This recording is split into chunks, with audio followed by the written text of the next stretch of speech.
तो दोस्तों अपना केमिस्ट्री के अंदर टॉपिक चल रहा था परमाणु एटम, और एक क्लास अपन ने कंप्लीट कर ली कि परमाणु किससे बना होता है, परमाणु स्थायी होता है, अस्थायी होता है। परमाणु के बहुत सारे मॉडल भी दिए गए हैं। परमाणु के अंदर कौन कौन से सब पार्टिकल पाए जाते हैं, प्रोटॉन, न्यूट्रॉन, इलेक्ट्रॉन, इन सब के बारे में अपन ने पढ़ लिया था। तो आज अपन जो लास्ट क्लास अपने छोड़ी थी वो छोड़ी थी कहां पर, जब दो परमाणु मिलते हैं क्या करते हैं, दो परमाणु जब मिलते हैं तो किसका निर्माण करते हैं, अणु का निर्माण करते हैं। और अणु क्या होता है, स्थायी। अरे परमाणु अस्थायी होता है, परमाणु क्या होता है, अस्थायी होता है। और फिर अणु क्या हो जाता है, स्थायी हो जाता है। हाँ, ऐसे समझ लो एक लड़की है और एक लड़का है, ये अस्थायी होते हैं। कब तक है, जब तक इनकी शादी नहीं हो जाती। शादी होने के बाद स्थायी हो जाते हैं, क्या स्थायी हो जाते हैं। शादी नहीं होती है तब तक ये अस्थायी होते हैं। अस्थायी का मतलब इनकी शादी किसी से ही हो सकती है, अस्थायी होते हैं। लेकिन जब शादी हो गई इसका मतलब ये स्थायी हो गए। लेकिन फिलहाल तो ऐसी घटना नहीं है, ठीक है ना। अब देखो ये क्या है, नाइट्रोजन, और नाइट्रोजन के दो परमाणु है क्या, ये मिलकर क्या बना लिया, N2। ये क्या है, अणु, और ये क्या बन गया, स्थायी हो गया। जैसे परमाणु अस्थायी होता है और परमाणु अस्थायी, परमाणु और परमाणु मिलकर अणु का निर्माण करते हैं जो स्थायी होता है। नाइट्रोजन का जो होता है ना विन्यास, वो इस प्रकार होता है 2 और 5 के रूप में, 2 और 5 के रूप में। इनके बाह्यतम कोश में ये अष्टक पूरा करना चाहते हैं। अष्टक, जिसका अष्टक पूरा हो जाता है वो क्या हो जाता है, स्थायी हो जाता है। तो जिसका अष्टक पूरा नहीं है ना वो अस्थायी होता है।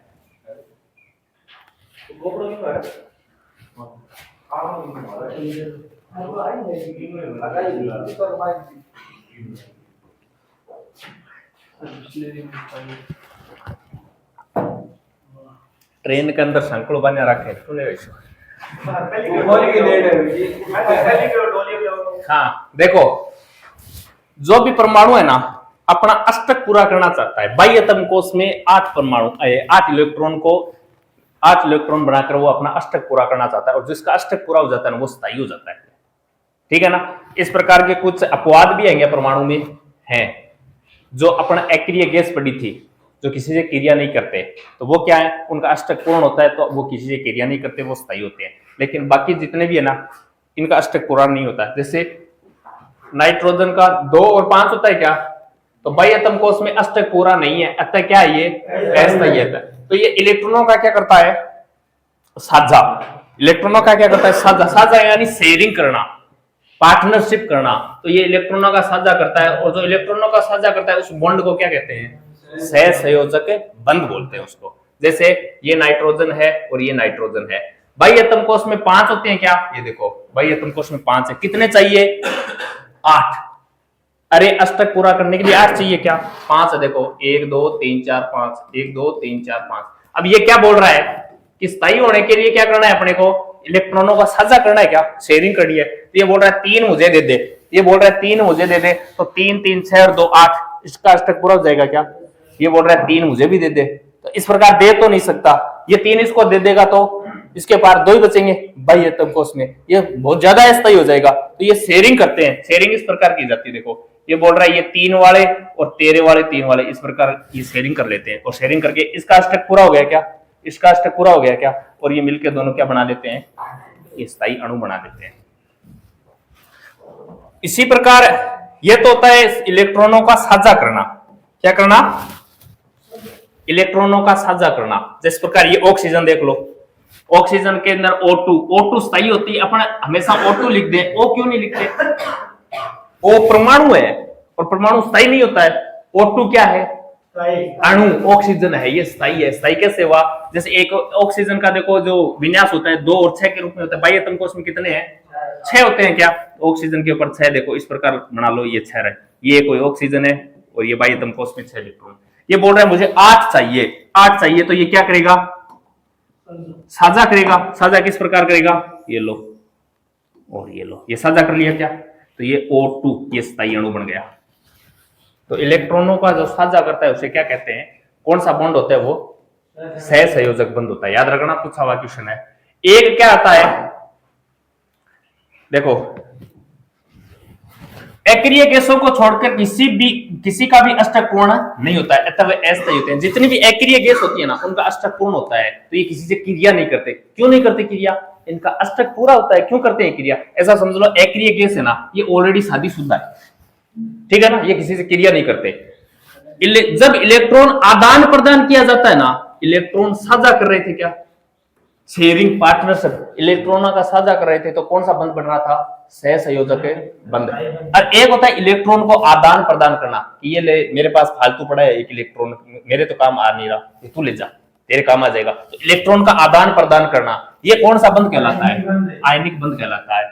ये किस प्रकार होता है? देखो सोडियम है क्या, और ये क्या है?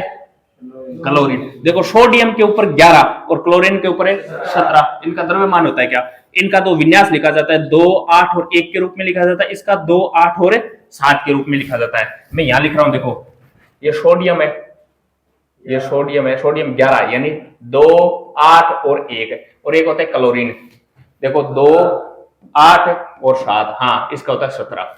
अब देखो स्थायी होने के लिए बाह्य तम कोश में कितने इलेक्ट्रॉनों की आवश्यकता होती है?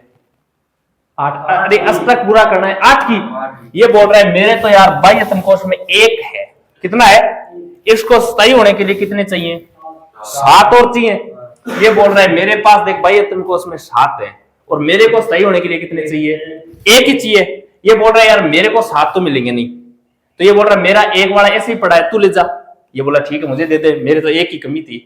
ये इसको दे देगा क्या? ये 1 इलेक्ट्रॉन इसको देगा, यहाँ 8 हो जाएंगे क्या? ये 8 हो जाते हैं। इधर सोडियम, ये देखो इसका अष्टक पूरा हो गया क्या? ये 1 फालतू पड़ा था, इसको दे दिया, इसका भी अष्टक पूरा हो गया। ये 1 इसको मिलते ही यहाँ 8 हो गए क्या? इसका भी काम, दोनों का काम हो गया क्या? काम होते ही NaCl।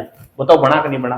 बन गया। तो इस प्रकार इलेक्ट्रॉनों का साझा होता है तो सहसंयोजक बंध बनता है, इलेक्ट्रॉनों का आदान प्रदान किया जाता है तब आयनिक बंध बनता है, ठीक है ना। इस प्रकार अणु और यौगिक बन, ये भी यौगिक बन गया। दो देखो सोडियम परमाणु और ये क्लोरीन परमाणु, ये दोनों मिलकर क्या बना रहे हैं? यौगिक बना रहे हैं, NaCl। इसी प्रकार देखो सोडियम Na+ और Cl-। Na+ क्यों लिखा जाता है? Na+ क्यों लिखा जाता है? अब देखो ये क्या करता है? ये इलेक्ट्रॉन को त्यागता है। देखो इलेक्ट्रॉन को त्यागा है क्या इसने? इसने इलेक्ट्रॉन को त्याग दिया, नेगेटिविटी को त्याग दिया, और जो नेगेटिविटी त्याग देता है उसके पास क्या रहती है? फिर पॉजिटिविटी रहती है। तो ये इलेक्ट्रॉन को त्यागता है तो इसके पास प्लस आता है। ये इलेक्ट्रॉन को ग्रहण कर रहा है क्या? इलेक्ट्रॉन को नेगेटिविटी ज्यादा ग्रहण कर रहा है ये, तो ये Cl- हो जाता है। NaCl ये यौगिक या अणु बोल दो। सही हो गया क्या? सही हो गया। हर प्रकार जो सूत्र बनते हैं ना ये इसी प्रकार बनते हैं यौगिक के। तो अरे दे सकता है क्या? 7 कैसे देगा? असंभव वाला मामला हो गया ये तो, असंभव वाला मामला हो गया। 7 कैसे दे सकता है यार? परमाणु का स्वतंत्र स्थायित्व संभव है नहीं है, लेकिन कुछ अपवाद है क्या? ये अक्रिय गैस हैं जो अपवाद हैं, ये स्थायी होते हैं। ये ऐसा समझ ले ऑलरेडी शादीशुदा है, ये स्थायी है। लेकिन जितने भी ये परमाणु है ना, ये लगभग अस्थायी होते हैं। ये कुछ अपवाद हैं जो अक्रिय गैस होते हैं, इनर्ट गैस बोलते हैं अपन इनको। अतः ये क्रिया नहीं करती हैं। कौन सी? अक्रिय गैसें क्रिया नहीं करती, क्योंकि ये इनके बाह्यतम जो कोश होता है ना उसके अंदर 8 इलेक्ट्रॉन होते हैं, इनका अष्टक पूर्ण होता है, ये स्थायी होते हैं, तो ये क्रिया नहीं करते। तो इनका नाम अक्रिय गैस या नोबल गैस या उत्कृष्ट गैस है। इनका नाम, तीनों नाम याद रखना। अक्रिय गैस भी आता है, नोबल गैस भी आता है, उत्कृष्ट गैस भी कहा जाता है इनको। जिनोन, देखो जिनोन इनमें ही है क्या? ये लो अक्रिय गैसों में है जिनोन, लेकिन ये जिनोन है ना, ये कभी कभी अपना काम खराब कर लेता है। ये किसी से क्रिया कर लेता है, कभी कभी क्रिया कर लेता है। तो जिनोन देखो, इसे अजनबी गैस या स्ट्रेंजर गैस कहा जाता है। क्यों कहा जाता है अजनबी या स्ट्रेंजर? क्योंकि ये अक्रिय गैस होते हुए भी फ्लोरीन और ऑक्सीजन के साथ कभी कभी क्या कर लेती है? क्रिया कर लेती है। ये देखो ये क्रिया कर ली, वो वही बात है शादीशुदा वाला, फिर भी कहीं न कहीं मुंह मार ही लेता है। तो इस प्रकार समझ लो इसको, जिनोन को।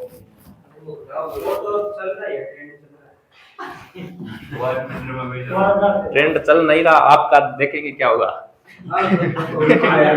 सामान्यतः गैसें आणविक रूप में मिलती हैं। सामान्यतः गैसें होती है ना, वो आणविक रूप है। आणविक यानी अणु के रूप में। जैसे अपन लिखते हैं ना H2O2 N2 इस प्रकार ही तो लिखते हैं। क्यों लिखते हैं? अरे कभी HON तो नहीं लिखते। ये परमाणु होते हैं, ये अस्थायी होते हैं, ये स्थायी होते ही नहीं है। ये स्थायी परमाणु, दो परमाणु मिलकर या दो से अधिक परमाणु मिलकर अणु का निर्माण करते हैं और वो स्थायी बनते हैं क्या? हाँ, ये देखो दो दो परमाणु मिलकर स्थायी हो गई तो अणु बन गए। तभी ये कहता है सामान्यतः गैसें आणविक रूप में मिलती है, स्थायी हो जाती है। फिर जैसे O2 N2 H2 Cl2 इस प्रकार लिखते हैं। पढ़े आगे देखो, अपवाद है, अक्रिय गैसें परमाणु के रूप में मिलती हैं। बिल्कुल अक्रिय गैसें परमाणु के रूप में मिलती है। अभी पढ़ा तो, जैसे हीलियम, नियोन, आर्गन, ये सब रासायनिक अभिक्रियाओं में परमाणु भाग लेते हैं। क्यों सुनाता है? रासायनिक अभिक्रियाओं में कौन भाग लेता है? परमाणु भाग लेते हैं रासायनिक अभिक्रिया में। ठीक है ना?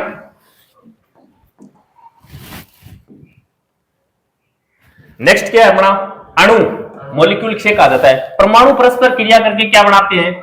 अणु। अभी तो बताया था दो परमाणु, ये दो परमाणु मिल गए और मिलकर क्या बना लिया? अणु मिला, अणु बन गया। तो अणु कैसे बनता है? जैसे परमाणु परमाणु मिलकर अणु का निर्माण कर लेते हैं। जैसे NN, N2, OO, अणु स्थायी होते हैं क्या? अरे स्थायी होते हैं, तभी तो ये अणु बनते होंगे, स्थायी होते हैं ये। अणु का स्वतंत्र स्थायित्व संभव है क्या? बिल्कुल संभव है। अपन ऑक्सीजन तभी तो लिखते हैं O2, अपन तभी तो लिखते हैं N2, ये अणु ही तो है, ये स्वतंत्र हैं, तभी इनको लिखते हैं अपन O2 और N2 के रूप में। ये याद रखना, देखो एक दो बार पढ़ोगे ना याद हो जाएंगे ये।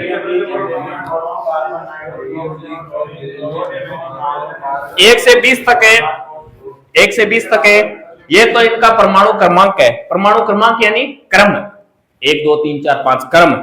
और ये इनका परमाणु द्रव्यमान है। परमाणु भार बोल दो, परमाणु द्रव्यमान इस प्रकार होता है। ये देखो ZXA, ये Z क्या है? कोई तत्व है, सॉरी X क्या है? कोई तत्व है। और Z क्या है? परमाणु क्रमांक है। क्रम बोल दो, क्रमांक बोल दो। और A क्या है? द्रव्यमान है, ये इसका द्रव्यमान है। इसको इस प्रकार लिखा जाता है, देखो 1, Z के स्थान पर क्या लिखेंगे? 1। तत्व कौन सा है? H। और इसका द्रव्यमान कितना है? 1H1, या फिर इसी को ही लिखा जाता है 1H1। दोनों कंडीशन, दोनों के रूप में लिखा जा सकता है इसको। ठीक है ना? जैसे ये देख लो, ये 7N, इसका द्रव्यमान कितना है? 14, इस प्रकार लिखते हैं। और देख लो सोडियम है, जैसे 11 सोडियम है, कितना है? 23 है, 23 इस प्रकार लिखा जाता है ना। तो नीचे तो इनका लिखा जाता है परमाणु क्रमांक, जो Z के रूप में दर्शाते हैं। ऊपर A होता है ना, वो होता है इसका द्रव्यमान, उसका भार है, वो ऊपर लिखा जाता है, सिर पर लिखा जाता है भार। अपन भार जब भी उठाते हैं सिर पर ही तो उठाते हैं। याद रख लेना, उसका भार या द्रव्यमान कहाँ लिखा जाता है? सर पर, ऊपर लिखा जाता है। तो ये याद रखना, hydrogen, helium, lithium, beryllium, boron, carbon, nitrogen, calcium तक 20 ही है। इनका ये परमाणु द्रव्यमान याद रख लेना। कुछ का इंपॉर्टेंट है, सबका याद नहीं रहे तो कोई दिक्कत नहीं, कुछ पूछ लेते हैं। जैसे ये क्लोरीन का बहुत बार पूछा जाता है, क्लोरीन Cl 17 क्लोरीन 35.5 होता है इसका। सोडियम याद रख लेना, इंपॉर्टेंट है, सोडियम का 11 और 23 होता है। और एक ये आर्गन का याद रख लेना। ऑक्सीजन, कार्बन, ये तो है ही। देखो 8 ऑक्सीजन, 16 बोलते हैं अपन। ऑक्सीजन, एक ऑक्सीजन के अंदर कितना द्रव्यमान होता है? 16 होता है। तभी तो अपन O2 के अंदर 32 लिखते हैं। एक के अंदर 16 होता है तो दो के अंदर 32 हो गया।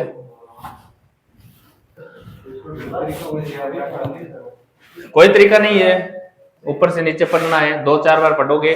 तरीका है, देखो इनको याद रखने का छोटा सा तरीका है। हाँ, ट्रिक बता रहा हूं, देखो 1 से लेकर 20 तक है क्या? 1 से लेकर 20 तक है। तो याद करने का एक ही तरीका है, सुबह उठो तो खाली पेट, एक बार खाली पेट ले लेना। हाँ, ट्रिक बता रहा हूँ। सुबह उठो तो एक बार खाली पेट ले लेना, एक बार दोपहर खाना खाने के बाद ले लेना, एक बार सोते समय ले लेना। दिन में 3 बार लेनी है ये। 3 दिन है, 3 दिन की दवाई है, काम हो जाएगा आपका।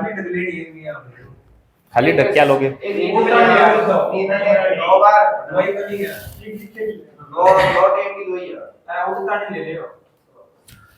हाँ, आगे देखो, इलेक्ट्रॉन, प्रोटॉन और न्यूट्रॉन ज्ञात करने का क्या तरीका होता है?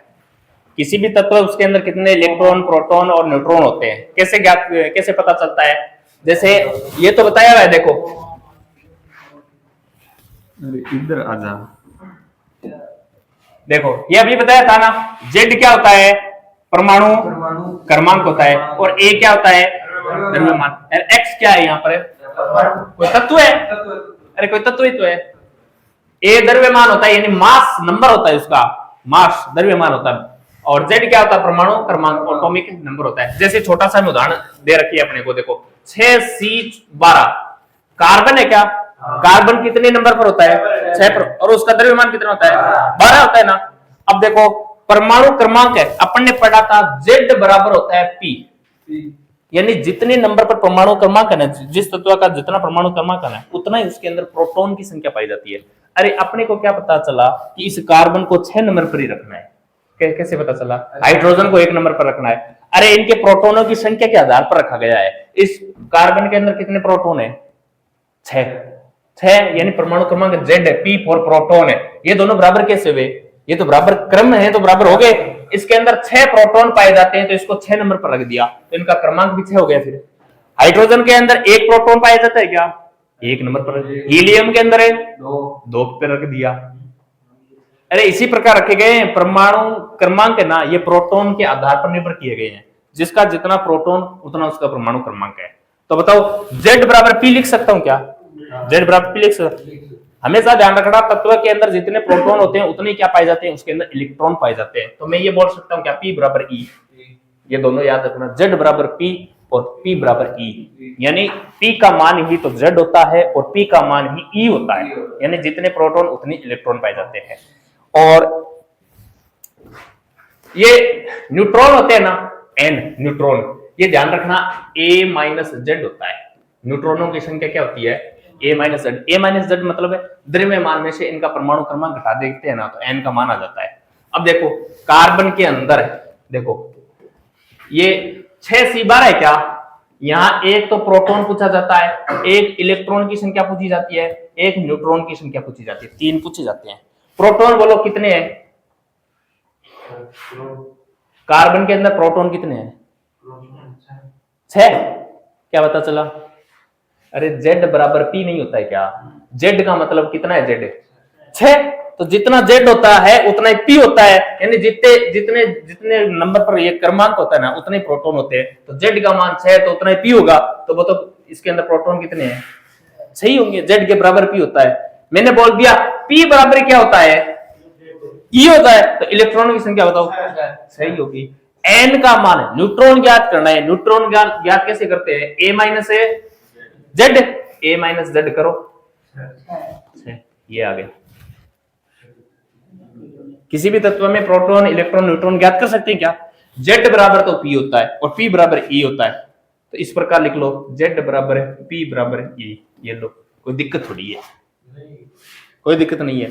जिस प्रकार ये देखो 7 नाइट्रोजन 14 है क्या? 7 नाइट्रोजन है 14। इसके अंदर प्रोटॉन, इलेक्ट्रॉन और न्यूट्रॉन बताओ मुझे। 7 प्रोटॉन, हाँ 7 प्रोटॉन, 7 न्यूट्रॉन, 7 क्या? 7 न्यूट्रॉन, इलेक्ट्रॉन है 7। यही तो है, क्योंकि Z बराबर क्या होता है? P होता है, बराबरी क्या होता है? E होता है, यानी जितने जितने क्रमांक पर वो तत्व है ना उतने इसके अंदर प्रोटॉन पाए जाते हैं। तो जितने प्रोटॉन होते हैं उतने इसके अंदर क्या होते हैं? इलेक्ट्रॉन होते हैं। और न्यूट्रॉन का मान निकालते हैं तो A माइनस Z होता है। A माइनस क्या होता है? हाँ, उसके द्रव्यमान में से उसका परमाणु क्रमांक है ना वो घटाया जाता है, यानी प्रोटॉनों की संख्या घटाई जाती है द्रव्यमान में से। कर लोगे क्या? ये रहा प्रोटॉनों की संख्या, देख लो Z बराबर P और P बराबर E होता है। तो Z बराबर P बराबर E लिख सकता हूं क्या? अरे क्यों नहीं लिख सकता? लिख सकता हूं, तीनों बराबर ही तो होते हैं। देख लो यहाँ पर, ये देखो, ये देखो, ये दोनों बराबर और Z का मान तो है ही। आगे चले क्या?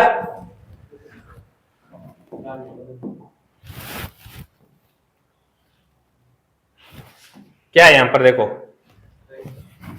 यदि तत्व उदासीन है तो प्रोटॉनों की संख्या बराबर इलेक्ट्रॉनों की संख्या के बराबर होती है, हमेशा ध्यान रखना। तत्व उदासीन है तो P बराबर E होता है हमेशा। सर तत्व उदासीन है कि उदासीन नहीं है, इसका क्या पता चला? तत्व पर कोई चार्ज है या नहीं, यानी उसके ऊपर कोई प्लस माइनस का चिन्ह नहीं होता है ना, तत्व उदासीन होता है। जैसे ये सोडियम है, ये क्या है?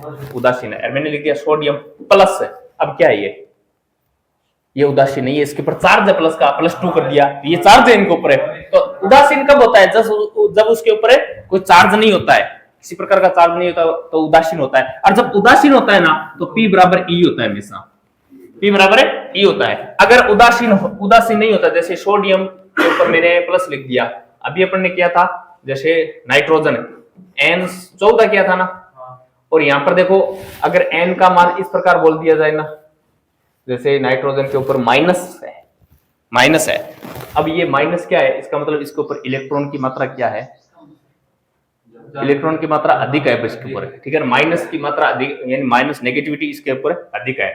जैसे उदासीन, हाइड्रोजन उदासीन है क्या, H प्लस, बताओ ये उदासीन थोड़ी है, इसके ऊपर चार्ज है प्लस, तो ये क्या है, H माइनस, ये क्या है, ऋणावेश। जब जिस तत्व पर कोई चार्ज नहीं होता है तो वह उदासीन होता है, बिल्कुल चार्ज नहीं होता है। n की संख्या ज्ञात करते हैं तो ये देखो a माइनस जेड, n यानी न्यूट्रॉनों की संख्या a माइनस जेड के बराबर होती है, यानी ऊपर और नीचे दोनों का क्या किया जाता है, अंतर किया जाता है, n बराबर a माइनस जेड। यदि तत्व उदासीन है तो p की संख्या e के बराबर होती है, ठीक है भैया जी, सेमी पीटीए। अब देखो इंपॉर्टेंट क्वेश्चन यहां से बनने शुरू होते हैं। किस प्रकार के क्वेश्चन बनते हैं थोड़ा सा देखो। एक तो नाम आता है आइसोटोप, आइसोटोप बोल दो या समस्थानिक बोल दो, नाम में ही अर्थ है। सम यानी स्थान, यानी सम यानी समान, और स्थान यानी जगह। ऐसे तत्व जिनका स्थान क्या हो, समान हो, उनको क्या कहा जाता है, समस्थान। स्थान कौन सा, अरे स्थान जो क्रमांक है, क्रमांक यानी जेड का मान है, जेड का मान है, स्थान समान हो। हाँ, तो ऐसे तत्व जो समस्थानिक कौन से तत्व होते हैं, जिनका क्रमांक समान हो, यानी जेड का मान जिनका समान है ना, वो कौन से तत्व होंगे, समस्थानिक, या इनको बोला जाता है आइसोटोप। ये देख लो, जेड समान हो और ए भिन्न, ऊपर का द्रव्यमान उनका क्या हो जाता है, भिन्न होता है, लेकिन जेड का मान क्या रहने वाला है, समान रहने वाला है। समान ए और जेड द्रव्यमान भिन्न हो, ये बोल रहा है जेड तो समान हो और ए भिन्न हो। अब देखो इसका छोटा सा मैं उदाहरण दे रहा हूं, आप कहीं पढ़े होंगे 1H1, 1H2 और 1H3। अरे हाइड्रोजन है क्या तीनों, तीनों हाइड्रोजन ही तो है, तीनों में जेड का मान समान है क्या और ए का मान भिन्न है क्या, तो ये तीनों समस्थानिक है। क्या है, समस्थानिक है तीनों। इनका स्थान समान है क्या, जेड और जेड का मान समान है क्या, जेड क्रमांकित होता है, तो ये तीनों समस्थानिक है। हाँ, 1H1 ये थोड़ा सा गलत लिख दिया गया, इस प्रकार है ये 1H1, 1H2 और 1H3। 1H1 का नाम होता है प्रोटियम, इसको सामान्य हाइड्रोजन भी कहते हैं, इसका नाम होता है प्रोटियम। 1H2 को बोलते हैं ड्यूटीरियम और 1H3 को बोलते हैं ट्राइटियम। ठीक है ना, याद रख लोगे क्या। अब इसके अंदर बोलो इलेक्ट्रॉनों की संख्या, बोलो इलेक्ट्रॉनों की संख्या, प्रोटॉनों की संख्या और न्यूट्रॉनों की संख्या। इलेक्ट्रॉनों की संख्या किसके बराबर होती है, Z बराबर P बराबर E तो होता है, ये बताया था ना मैंने। तो Z का मान कितना है, 1, तो इलेक्ट्रॉनों की संख्या भी 1 हो जाएगी, प्रोटॉनों की संख्या भी 1 हो जाएगी। न्यूट्रॉनों की संख्या क्या होती है, Z और A का अंतरित होता है, 1 माइनस 1 क्या हो गया, 0। तभी तो हाइड्रोजन को कहते हैं हाइड्रोजन न्यूट्रॉन रहित तत्व होता है। अरे न्यूट्रॉनों की संख्या कितनी है इसके अंदर है, 0, तो हाइड्रोजन को न्यूट्रॉन रहित तत्व पढ़ा था हमने, धातु है धातु तत्व यौगिक मिश्रण वाले में। तो इसको न्यूट्रॉन रहित तत्व क्यों कहते हैं, क्योंकि इसके अंदर न्यूट्रॉन पाए नहीं जाते, 0 पाया जाता है। दूसरा देखो 1H2 ड्यूटीरियम, ड्यूटीरियम में इलेक्ट्रॉन, प्रोटॉन और न्यूट्रॉनों की संख्या देखो, E का मान 1, P का मान 1, N का मान निकालो, 1 क्या आएगा, ड्यूटीरियम में न्यूट्रॉन पाया जाता है। ट्राइटियम में देखो E, P और N का मान निकालो, E का मान है, P का मान है, N का मान है 2, इसके अंदर 2 पाए जाते हैं न्यूट्रॉन। इनका उपयोग कहा जाता है, इस उपयोग कहां किया जाता है, प्रोटियम बोल दो या फिर इसको हाइड्रोजन बोल दो, सामान्य हाइड्रोजन बोल दो या प्रोटियम 1H1। ठीक है ना, इसका उपयोग कहां जाता है, कहां किया जाता है, जल के निर्माण में। सामान्य जो जल का निर्माण होता है ना, उसमें कौन सा हाइड्रोजन होता है, जो सामान्य प्रोटियम हाइड्रोजन होता है। इसका भार क्या होता है, देखो 1 गुणा 2 प्लस का 16, ये जल का भार है। ये देखो H2O, H2O इस प्रकार ही तो लिखते हैं, H हाइड्रोजन, हाइड्रोजन का भार कितना है 1, और 1 को 2 से गुणा करेंगे क्या, 2 से, प्लस 1 क्या है साथ में ऑक्सीजन, ऑक्सीजन 8, ऑक्सीजन 16, तो भार कितना हुआ ऑक्सीजन में 16।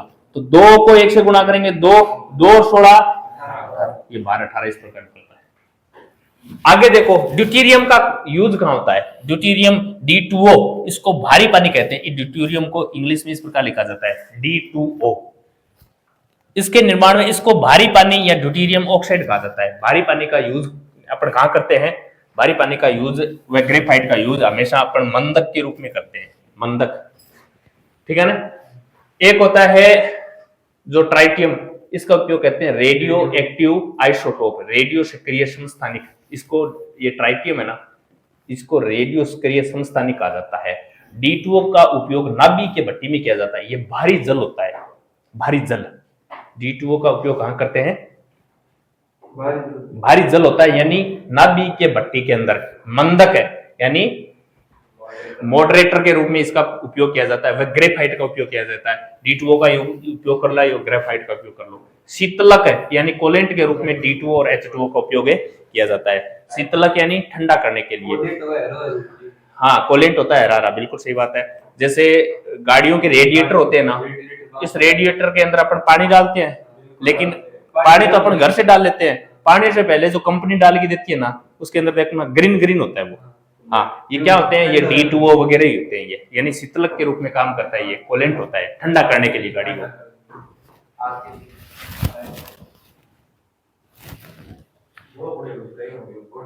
रुक जाओ। समस्थानिक का उपयोग देखो, वेरी इंपॉर्टेंट है, ये प्रश्न पूछे जाते हैं। समस्थानिक के उपयोग, यूरेनियम 235, यूरेनियम 235 है, ये कोई समस्थानिक है यूरेनियम का। जैसे हाइड्रोजन के समस्थानिक पढ़े थे ना, अरे हाइड्रोजन तो एक ही होता है वैसे, लेकिन इसके समस्थानिक 1H1, 1H2, 1H3, ये इसके समस्थानिक है। कहने का मतलब इसके भाई है कुछ। समस्थानिक का मतलब इनके, ये हाइड्रोजन हाइड्रोजन हाइड्रोजन ही तो है, यानी समस्थान, इनका स्थान स्वयं पाया जाता है, लेकिन इनका द्रव्यमान अलग अलग पाया जाता है। इसी प्रकार ये समस्थानिक यूरेनियम 235, यूरेनियम 238, इस प्रकार आप सुनते होंगे, ये समस्थानिक होते हैं। यूरेनियम 235 का उपयोग किया जाता है नाभिकीय विखंडन में। जो परमाणु बम बनाए जाते हैं ना, किसके बनाए जाते हैं? ये यूरेनियम वगैरह के बनाए जाते हैं। ये नाभिकीय विखंडन में, नाभिक का विखंडन होता है। कोबाल्ट 60 है, कोबाल्ट 60 है क्या? कोबाल्ट 60 का उपयोग कहां किया जाता है? रक्त कैंसर के उपचार में। ये अपन पढ़ेंगे बायोलॉजी के अंदर, इस प्रकार पढ़ेंगे। रक्त कैंसर के रोग पढ़ेंगे ना, इस रोग के अंदर अपन कैंसर पढ़ते तो उसमें पढ़ते हैं इसे। कोबाल्ट 60 का उपयोग रक्त कैंसर के उपचार में किया जाता है। आयोडीन, आयोडीन I131, आयोडीन का उपयोग थायराइड, गलगंड या घेंगा या ग्वाटर रोग के उपचार में किया जाता है। एक होता है सम न्यूट्रॉनिक, नाम देखो पता चल रहा है क्या? नाम से इसका अर्थ सम यानी न्यूट्रॉनिक, यानी न्यूट्रॉन, ऐसे तत्व जिनका न्यूट्रॉन क्या हो? समान हो। न्यूट्रॉनिक की संख्या समान होती है, उसे सम न्यूट्रॉनिक कहा जाता है। एक होता है समभारिक, समभार, यानी जिसका द्रव्यमान है, जिसका A, ऊपर का जो A था ना, वो A समान हो जाता है, द्रव्यमान या भार समान होता है, उसे समभारिक कहते हैं। इसके नाम में ही अर्थ होते हैं इनके। अरे रुक जाओ, ये देखो, ये संभारिक है क्या? ये संभारिक है, सम न्यूट्रॉनिक है। बताओ, 18 आर्गन 40 और 17 पोटेशियम 40, समभारिक है। अरे समभारिक यानी एक का मान समान है, द्रव्यमान समान है। देखो, इसका भी 40 है, इसका भी 40 है, तो ये 18 आर्गन 40 और 17 पोटेशियम 40, ये दोनों क्या है? समभारिक। सूत्र बनाने का तरीका क्या होता है? देखो, सूत्र पढ़ते हैं अपन, सूत्र आज ही करें या कल करें? रुक जाओ, कल अपन सूत्र बनाने का तरीका पढ़ेंगे। सूत्र कौन से? जैसे सर NaCl होता है ना, ये NaCl कैसे बना? NaOH होता है ना, ये NaOH कैसे बना? इन सबको पढ़ेंगे अपन, सूत्र बनाने का तरीका। तो कुछ टॉपिक लेंथी लग रहा होगा आपको। अरे यार, चाय पी ली मैंने।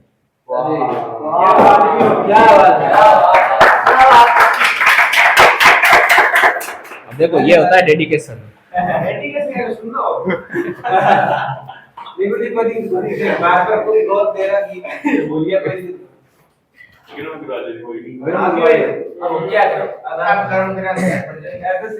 देखो, अब कल अपन पढ़ेंगे सूत्रों का निर्माण किस प्रकार किया जाता है, ठीक है ना। तो आज के लिए इतना ही। आज मैं कोशिश करूंगा ये क्लास में आज अपलोड कर दूं, क्योंकि एक क्लास पहले हो चुकी है, अब एक ये दूसरी हो गई, कल और एक क्लास और हो जाएगी, 3 क्लासें हो जाएगी। इसकी टॉपिक थोड़ा बड़ा है ये, इसके बाद टॉपिक छोटे छोटे ही हैं। तो आज के लिए इतना ही, बाकी पढ़ेंगे नेक्स्ट क्लास में। जय हिंद, जय भारत।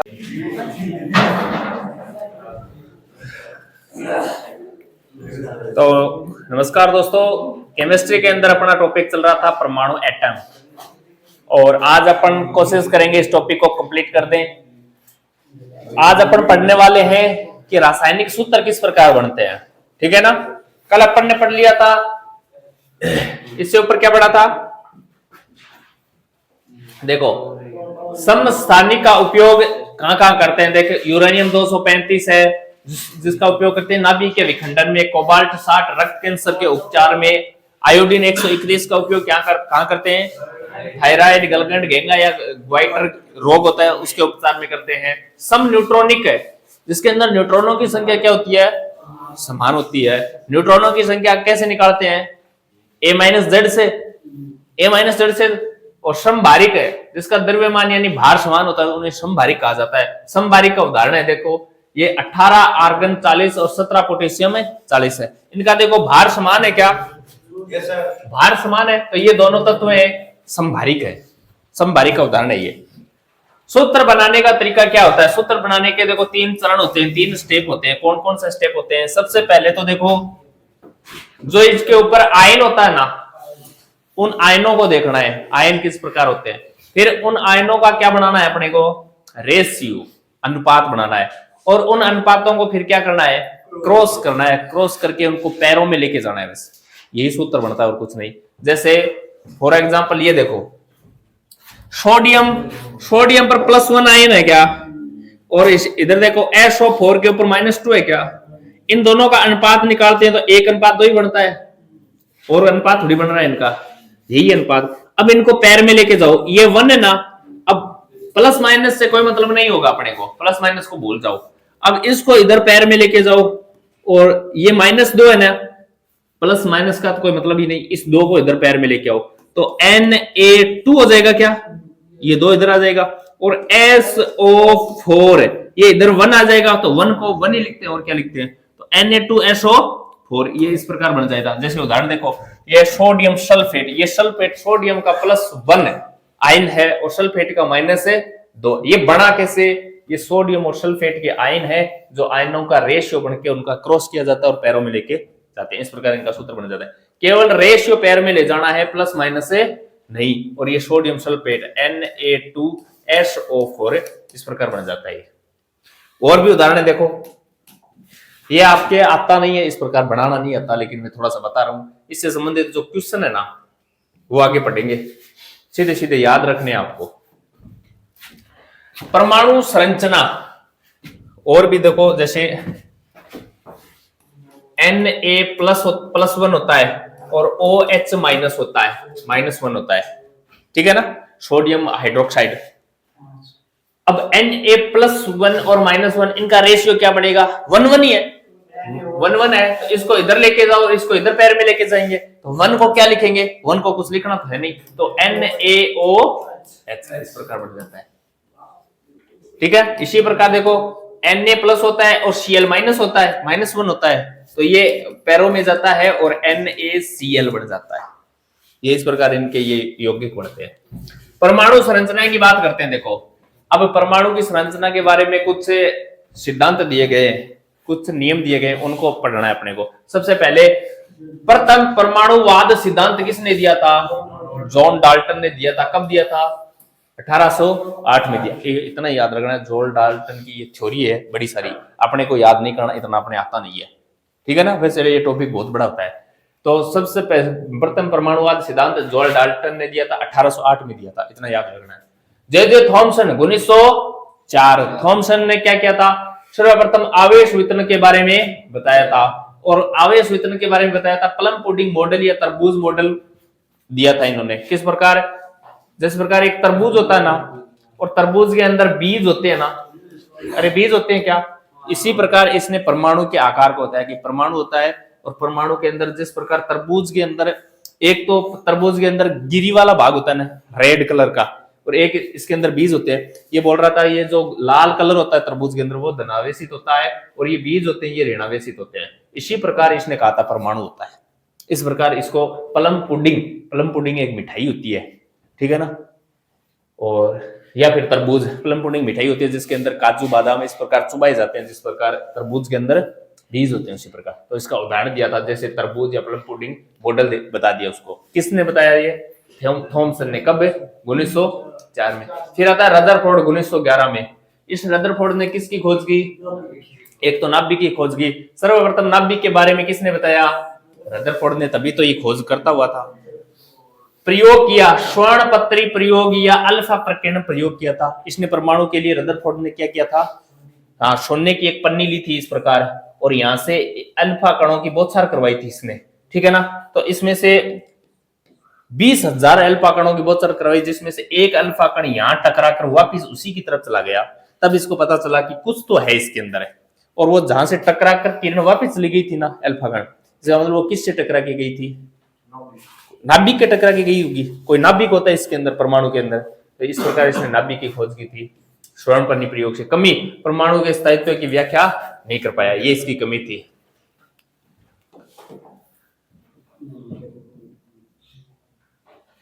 आगे क्या है?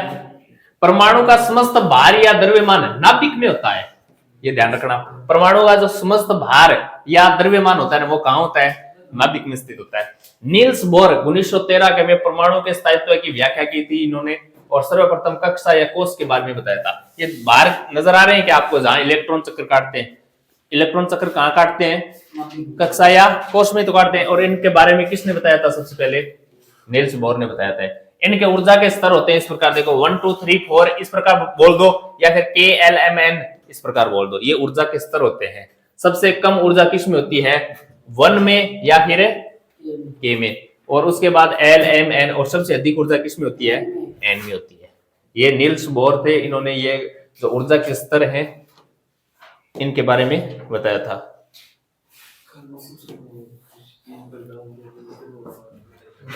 सेल बोल दो, कक्षा बोल दो, जैसे ये K सेल है यानी K कक्षा, ये LMN इस प्रकार ये चलती रहती है ऊपर। फिर आते हैं सोमरफील्ड 1919 की बात है। सोमरफील्ड ने सर्वप्रथम उप कक्षा या उपकोष के बारे में बताया था। अब उप कक्षा या उपकोष क्या होता है? देखो, कक्षा या कोष होता है ना, कक्षा या कोष के अंदर क्या पाया जाता है? उप कक्षा या उपकोष। और उपकोष के अंदर क्या पाए जाते हैं? कक्षक। और कक्षक के अंदर क्या होता है? इलेक्ट्रॉन चक्कर काटते हैं। एक कक्षा के अंदर 2 इलेक्ट्रॉन। ये इस प्रकार सोमरफील्ड ने बताया था। कक्षा या कोष के अंदर उपकोष, फिर कक्षक, फिर इलेक्ट्रॉन। कक्षा अलग है, कक्षक अलग है, याद रखना, ठीक है ना। ये एक दूसरे के अंदर होते हैं।